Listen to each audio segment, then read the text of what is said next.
Halo, Assalamualaikum teman-teman semua. Jadi Waalaikumsalam. kita mau Salam.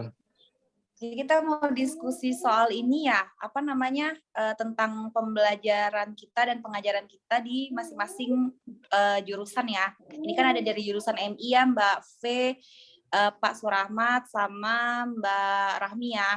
Terus Ya, kalau saya betul, sendiri Mbak. dari ADM Bisnis, terus Iya, Pak benar. Abadi dari jurusan Elektro, betul ya? Betul, Bu. Oke, mungkin yang kita bahas pertama itu gimana sih penggunaan teknologi informasi sama digitalisasi saat kita melakukan Abdi Dharma yang pengajaran itu. Saya coba menjelaskan di jurusan kami itu sudah pakai LMS. LMS ini lumayan aktif. Jadi dengan adanya LMS ini sebenarnya sangat amat memudahkan kita sebagai dosen ataupun mahasiswa. Karena kalau dengan menggunakan LMS ini semuanya tuh terekam begitu Mbak. Mulai dari absen, kemudian materi-materi, terus juga bisa langsung ke tugas, semua bisa dikerjakan di situ. Jadi kita tuh bisa lebih mudah untuk mengetahui rekapan materi itu sudah sampai mana, kemudian tugas-tugas apa yang kita berikan, kemudian di situ pun bisa langsung untuk menilai. Jadi sama Mbak kayak yang Mbak Rahmi tadi ya. Jadi kalau di saya itu kita juga menggunakan LMS namanya itu untuk absen, upload tugas, upload materi. Nah itu bisa melalui LMS. Jadi sebelum kuliah dimulai itu biasanya saya upload dulu materi di sana. Tujuannya jadi mahasiswa itu bisa mempelajari dulu sebelum perkuliahan dimulai. Nah, untuk penyampaian materi kuliah, saya itu memanfaatkan aplikasi Zoom, Mbak. Jadi, di sana itu saya selalu mewajibkan mahasiswanya untuk aktifin kameranya. Karena perkuliahan tersebut akan saya rekam. Nah, jadi nanti bisa menjadi bahan evaluasi, Mbak, bagi saya. Dalam proses pembelajaran kami di Elektro itu adalah salah satunya sudah memanfaatkan yang namanya e-journal untuk media belajar dosen ya, untuk update ilmu terkini dan juga pemanfaatan LMS sebagai pendukung pembelajaran kepada mahasiswa. Nah, kalau untuk pembelajaran teori kita sudah memanfaatkan berbagai macam teknologi ya. Semasa pembelajaran online kami juga menggunakan media Zoom untuk tatap muka online, kemudian menggunakan LMS juga untuk mengupload video materi. Nah, kalau untuk tatap muka offline, mekanisme pembelajarannya itu pemaparan menggunakan proyektor, kemudian menggunakan berbagai macam software pendukung untuk simulasi misalnya, menggunakan aplikasi MATLAB, dan juga internet. Terkait juga dengan modul maupun materi yang kita sampaikan juga sudah update dengan masa sekarang, dengan industri yang dibutuhkan sekarang. Nah, untuk terkait pemberian tugas juga yang sekiranya mungkin untuk kita upload di LMS juga sudah kami lakukan hal tersebut. Nah, ini ada kendala untuk pembelajaran yang praktik. Nah, selain praktik itu sendiri, kita juga ada simulasi menggunakan software-software pendukung sebelum kita melaksanakan praktik agar mahasiswa mendapat gambaran dahulu sebelum nantinya menggunakan praktik. Namun ada satu kendala yang cukup memakan waktu ketika pembelajaran yaitu peminjaman alat dan bahan yang akan kita gunakan karena memang sebelum melaksanakan praktik mahasiswa harus tahu dulu apa saja alat dan bahan yang digunakan dalam prakteknya nanti. Jadi mereka dituntut untuk paham untuk apa alatnya yang nanti akan dipinjam. Dan mereka itu melakukan order sendiri kepada pengelola lab. Nah, sebelum mereka melaksanakan praktek. Nah, kendalanya itu adalah stok bahan itu kurang update karena sistem inventorinya yang masih manual. Nah, itu PR-nya kalau di jurusan kami. Jadi sebelum perkuliahan kami sebagai dosen harus mencari tahu dulu stok bahan yang digunakan masih tersedia atau tidak, seperti itu.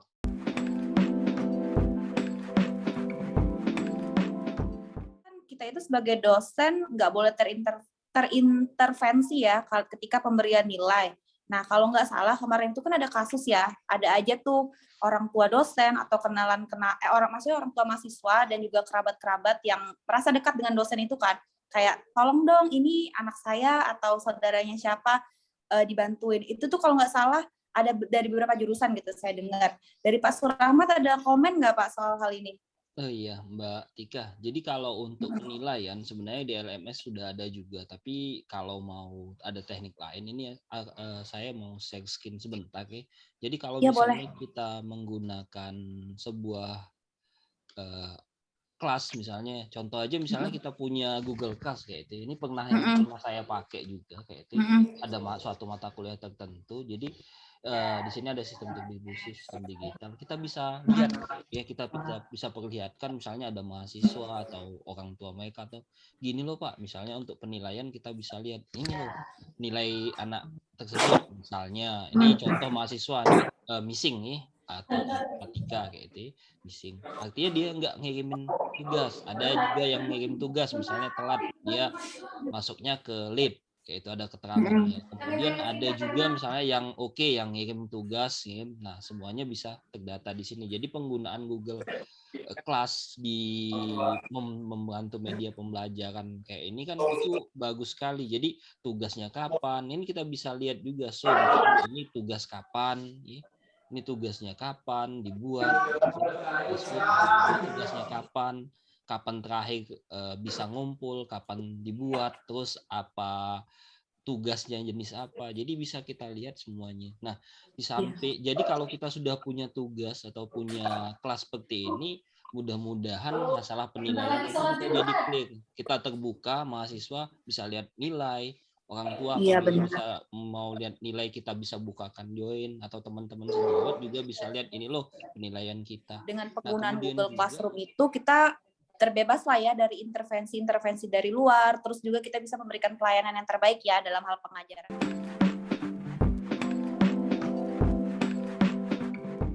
Mungkin ada teman-teman ada yang mau sharing nggak gimana sih meminimalisir penyalahgunaan misalnya plagiarisme atau hal lain gitu? Atau ada kasus lain di unit kerja teman-teman? Kita kan beda jurusan nih soalnya. Oke, kalau dari saya dulu ya. Jadi kalau misalnya untuk tugas-tugas kayak itu misalnya untuk mencegah plagiarisme nih, apalagi di lingkungan dosen atau di dunia pendidikan, kita bisa menggunakan tools kayak plagiarism checker kayak itu. Iya, benar-benar. Ya, jadi ketahuan ini plagiarism kayak itu. Dan juga kelihatan, kita juga bisa googling sebenarnya kalau misalnya ada kata-kata tertentu yang kelihatan sama di tugas atau jurnal itu bisa kita search similarity-nya.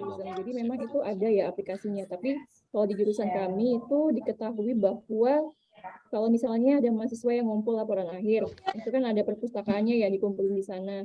Nah, itu belum efektif memang Mbak pengecekan plagiarismenya. Jadi kalau mereka ngumpul ya tinggal ngumpul aja, belum ada kayak aplikasi yang kita misalnya upload itu file nanti langsung ketahuan kata kuncinya sekian persen sama dengan LA punya mahasiswa yang lain. Nah, itu kayaknya jadi PR juga Mbak di jurusan kami. PR buat kita bersama ya kalau kayak gitu ya. Kayaknya di tiap jurusan sama ya Mbak ya masalahnya benar-benar. Iya, benar. Jadi kan kita tuh pengen mencegah praktik korupsi, kolusi sama nepotisme sejak dini kan. Kan awalnya tuh dari plagiat dulu dan lain-lain.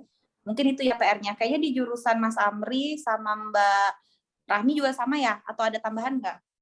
Sama sih Mbak, kalau mungkin sama sih kalau yang di tempat kami sama.